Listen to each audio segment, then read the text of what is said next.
মিথ্যাচার পারেন, তাই ওনাকে মিথ্যাশ্রী দেওয়া হোক। তিনি যুব সমাজকে চাকরি দিতে পারেন না, চাকরির নামে ভাওতা দেন, ওনাকে ভাওতাশ্রী দেওয়া হোক। আর এই রাজ্যটাকে যদি বাঁচাতে হয় তাহলে মমতা বন্দ্যোপাধ্যায়কে সবাই মিলে আসুন, যারা পশ্চিমবঙ্গকে ভালোবাসি, বিদায়শ্রী বলে একটা নতুন উপাধি এনে ওনাকে বিদায়শ্রী দিয়ে 26শে বিদায়।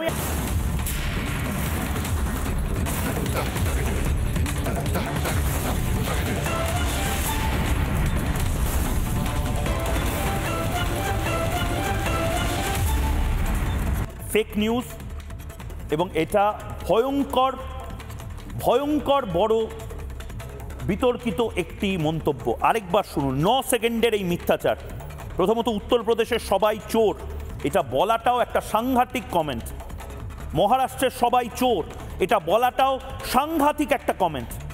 আরেকবার শুনুন, উত্তরপ্রদেশ সবচেয়ে বড় চোর, মহারাষ্ট্রের আপনার ডাবল ইঞ্জিন সবচেয়ে বড় চোর, বিহারের ডাবল ইঞ্জিন সবচেয়ে বড় চোর। উত্তরপ্রদেশ সবচেয়ে বড় চোর, মহারাষ্ট্রের আপনার ডাবল ইঞ্জিন সবচেয়ে বড় চোর, বিহারের ডাবল ইঞ্জিন সবচেয়ে বড় চোর। আমি জানি না, আমি স্তম্ভিত হয়ে যাচ্ছি।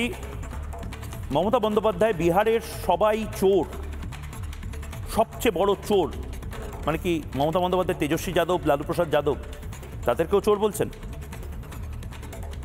উদ্ধব ঠাকরে, আদিত্য ঠাকরে, রাজ ঠাকরে মহারাষ্ট্রের, তাদেরকেও চোর বলছেন?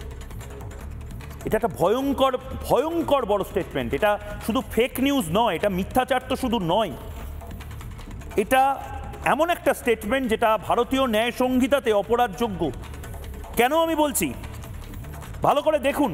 এই মুহূর্তে সেকশন 196 অফ ভারতীয় ন্যায় সংহিতা, অর্থাৎ নতুন যে আইপিসিকে রিপ্লেস করে যে আইন এসেছে, তাতে ধর্ম ভাষার ভিত্তিতে বিদ্বেষ বা শত্রুতা প্রচার বিরোধী আইন। এটি মারাত্মক বড় একটি অপরাধ।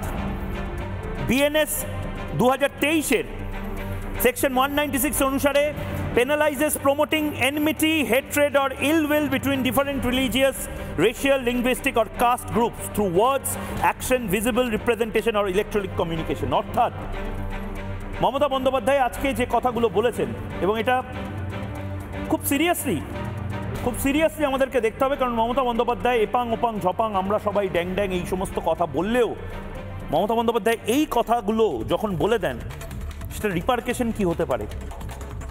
উত্তরপ্রদেশ সবচেয়ে বড় চোর, বিহার সবচেয়ে বড় চোর, মহারাষ্ট্র সবচেয়ে বড় চোর, এটা তো বিএনএসএসে, মানে আমি বা আপনি বা অঙ্কন দত্ত আর যদি এই কথাগুলো বলতো, অন্তত 100টা মামলা হতো। আইনজীবীরা বলছেন সেকশন 196 অনুসারে যে কোনো রিলিজিয়ান, রেশিয়াল, লিঙ্গুইস্টিক আর কাস্ট গ্রুপকে এইভাবে অ্যাটাক করা ওয়ার্ড, অ্যাকশন, ভিজিবল রিপ্রেজেন্টেশন আর ইলেকট্রনিক কমিউনিকেশনের মাধ্যমে, এটা মারাত্মক বড় অভিযোগ। এবং এই অপরাধটা তার জেল হতে পারে, তার সাজা হতে পারে, এবং সবটাই বিএনএসএস আছে। মমতা বন্দ্যোপাধ্যায় এটা কেন শুরু করেছেন? মমতা বন্দ্যোপাধ্যায় কি ভয় পাচ্ছেন উনি হেরে যাবেন? যে কোনোভাবে একটা ক্রাইসিস, একটা নৈরাজ্য, একটা মিথ্যাচারের বাতাবরণ শুরু করছেন। দেখুন, দুর্ভাগ্য হচ্ছে যখন কোনো রাজনীতিবিদের কাছে কোনো ইতিবাচক বার্তা না থাকে, যদি কোনো উন্নয়নের রূপরেখা, কর্মসূচি, তার নির্দিষ্ট পরিকল্পনা যে সে কিভাবে রাজ্যকে এগিয়ে নিয়ে যাবে, রাজ্যবাসীর উন্নয়ন করবে, তাদের ছেলে মেয়েদের চাকরি দেবে, কিভাবে শিল্প আনবে, কিভাবে কলকারখানা তৈরি করবে, এই নিয়ে যখন কোনো কিছু বলার না থাকে, তখন মমতা বন্দ্যোপাধ্যায়ের মতো কিছু রাজনীতিবিদের জন্ম হয়, যারা পশ্চিমবঙ্গ নয় সারা দেশের বুকে ঘৃণার রাজনীতি, ঘৃণার দোকান খোলে, ঘৃণার ফ্যাক্টরি লাগায়, বিদ্বেষের ফ্যাক্টরি লাগায়, তারা মিথ্যাচারের ফ্যাক্টরি লাগায়। এবং আপনি তো দেখতেই পাচ্ছেন একটা ফিয়ার সাইকোসিসের বাতাবরণ তিনি তৈরি করছেন। কারণ কি, আজকে আমরা দেখতে পাচ্ছি যে আজকে গুজরাটের বুকে পৃথিবীর সবথেকে বড় গাড়ির কারখানা মারুতি সুজুকির সবচেয়ে বড় আউটলেটটা আজকে তৈরি হলো, যেখানে বাংলার 3000 ছেলে কাজ করছে। গুজরাটে আজ বাংলার 3000 ছেলে শুধু মারুতি সুজুকির ওই আউটলেটে কাজ করছে। আর পশ্চিমবঙ্গে মুখ্যমন্ত্রী তো কারখানা খুলতে পারেন না, উনি এই ঘৃণা, এই বিদ্বেষ, এই মিথ্যাচারের এই ফ্যাক্টরি লাগিয়েছেন জায়গায় জায়গায়। কালীঘাটে লেগেছে, ক্যামাক স্ট্রিটে লেগেছে, প্রত্যেকটা বাংলার প্রত্যেকটা তৃণমূল ভবনে একটা করে মিথ্যা আর ঘৃণার ফ্যাক্টরি লাগিয়েছেন। উনি চোর চোর নিয়ে এত করছেন কেন? মন্ত্রী সভাটা ভরিয়ে রেখেছেন চোরে, পার্থ থেকে বালু, বিধায়ক সভা ভরিয়ে রেখেছেন চোরে, সর্বত্র চোর। তাহলে ওনার ক্ষেত্রে তো চোখ খুললেই উনি ঘরের থেকে বাইরে যেখানে দেখেন তৃণমূলের মন্ত্রী, বিধায়ক, এমএলএ, এমপি, কাউন্সিলর সব চোর। তো ওনার তো দেখেই মনে হয় চোর। আজকে কতটা মানে আমাদের লজ্জার জায়গা বলুন, ভারতবর্ষের বুকে স্বাধীনতার পর পশ্চিমবঙ্গে কোনো প্রধানমন্ত্রী 3 বার পর প্রত্যেক মাসে রাজ্যে এসে 25,000 কোটি টাকার উন্নয়নের কর্মসূচি করে যাননি।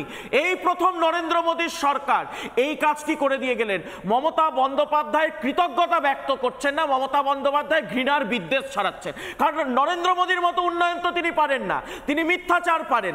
তাই ওনাকে মিথ্যাশ্রী দেওয়া হোক। তিনি যুব সমাজকে চাকরি দিতে পারেন না, চাকরির নামে ভাওতা দেন, ওনাকে ভাওতাশ্রী দেওয়া হোক। আর এই রাজ্যটাকে যদি বাঁচাতে হয় তাহলে মমতা বন্দ্যোপাধ্যায়কে সবাই মিলে আসুন, যারা পশ্চিমবঙ্গকে ভালোবাসি, বিদায়শ্রী বলে একটা নতুন উপাধি এনে ওনাকে বিদায়শ্রী দিয়ে 26-এ বিদায় তবেই বাঁচবে এই বাংলা। আমরা দুটো মিথ্যাচার করেছি। রাজুদা কেন এই কথাটা বললেন মমতা বন্দ্যোপাধ্যায়? আরেকবার আমি রাজুদার স্বার্থে আরেকবার ওই 9 সেকেন্ডের, এটা মিথ্যাচার শুধু নয় রাজুদা, এটা ভয়ঙ্কর কন্ট্রোভার্সিয়াল একটা স্টেটমেন্ট, আরেকবার শোনাতে বলবো পিসিআরকে। 9 সেকেন্ডের মমতা বন্দ্যোপাধ্যায় মহারাষ্ট্র, বিহার আর উত্তরপ্রদেশ নিয়ে যে কথাটা বললেন, ভয়ঙ্কর কথা, শুনুন।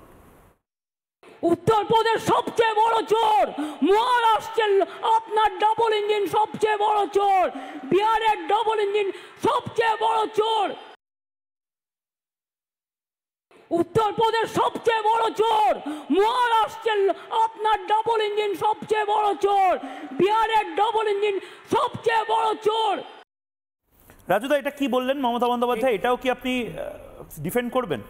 দিদি যে কথাটা বলেছেন, শুধু দিদি নয়, এই কথাটা তো গুগলে টাইপ করে বলে দিচ্ছে যে উত্তরপ্রদেশে সব থেকে বেশি দুর্নীতি হয়, উত্তরপ্রদেশে সব থেকে বেশি খুন হয়, এই উত্তরপ্রদেশে বাংলা থেকে 10 লাখ মানুষকে কাজে যেতে হয়, নয়ডায় বাংলা থেকে মানুষকে কাজে যেতে হয়। দিদির কথা ওই উত্তরপ্রদেশ থেকে আপনাদের লোক ধরে আনতে হয়, বিহার থেকে আপনাদেরকে কিডনি আজাদকে ধরে আনতে হয়, ওখান থেকে শত্রুঘ্ন সিনহাকে ধরে আনতে হয়, মহারাষ্ট্র থেকে সাকেত গোখলেকে ধরে আনতে হয়।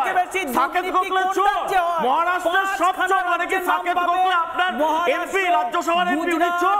মহারাষ্ট্র, আচ্ছা এরা চোর, মহারাষ্ট্রে গিয়ে কেন কাজ করতে হচ্ছে বাংলার ছেলেদের? ইউপিতে গিয়ে কেন কাজ করতে হচ্ছে? বিহারে গিয়ে কেন বাংলা পড়তে হচ্ছে? আজকে বিজেপি শাসিত রাজ্যে সবথেকে বেশি ধর্ষণ, বিজেপি শাসিত রাজ্যে এমন শিক্ষা চুরি করেছে, বাংলায় শিক্ষা ব্যবস্থা চুরি হয়ে গেছে, মহারাষ্ট্রে হয়নি, বাংলার শিক্ষামন্ত্রী জেলে আছে। আচ্ছা ছোট ভাই, আমি দুজনকেই থামাচ্ছি, আমি প্লিজ দুজনকেই থামাচ্ছি, তার কারণ আপনারা যে কথাটা বলছেন এবং রাজু ঘোষ, আমি স্তম্ভিত হয়ে যাচ্ছি। আপনি মানে কি লেভেলে ডিফেন্ড করতে পারেন, কি লেভেলে ডিফেন্ড করতে পারেন? আপনার বোধহয় এত মোটা, আমি জানি না চামড়া বলবো কি, এত মোটা চামড়া হয়ে গেলেও মানে আপনি অন্য রাজ্যের গোটা রাজ্যটাকে বলে দিচ্ছেন চোর, মানে এটা বলবেন না প্লিজ, এটা এটা এটা অপরাধযোগ্য। রিপাবলিক বাংলা এটাকে এন্ডোর্স করে না এবং এটা অপরাধযোগ্য সেকশন 196 বিএনএস অনুসারে। রাজুদা আপনি থাকুন। আমি বলছি এই দেখুন আমার মোবাইলে আছে। আরে আপনার মোবাইল আছে তো কি হয়েছে? বাংলার ঘরে ঘরে মোবাইল আছে, দেশের ঘরে ঘরে মোবাইল আছে, আপনার মোবাইল আছে তো কি হয়েছে? গুগলকে বলুন, আপনি বড় স্টার হয়ে গেছেন, মোবাইল আছে, ওই মোবাইলে আপনি ছবি তুলুন, হ্যাঁ নিজের ছবি তুলুন। নানা ধরনের কন্টেন্ট দেখার জন্য লাইক করুন, শেয়ার করুন আমাদের ফেসবুক পেজ, সাবস্ক্রাইব করুন আমাদের ইউটিউব চ্যানেল। পাশাপাশি অন্যান্য ব্রেকিং নিউজের জন্য অবশ্যই চোখ রাখুন রিপাবলিক বাংলায়।